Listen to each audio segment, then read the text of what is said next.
গুলো, তো গুগলিগুলো দিয়ে আমি ভালো করে নেড়ে নেব।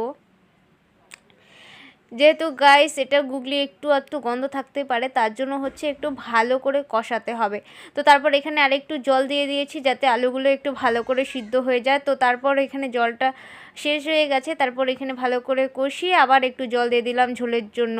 তো হচ্ছে এখানে আমার হচ্ছে ততক্ষণের জন্য ঝোলটা এখানে ফুটতে ছিল। আর এখানে হচ্ছে আমার এই তো বথুয়া শাক আর হচ্ছে বেগুন ভাজা আমার কমপ্লিট।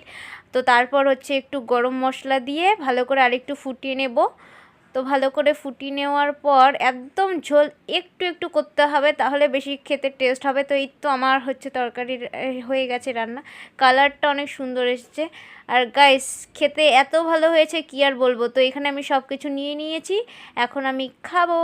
সো হে গাইস, আজকে এই পর্যন্তই। সবাই ভালো থেকো, টাটা, দেখা হচ্ছে অন্য একটি ব্লগে। সবাই ভালো থেকো।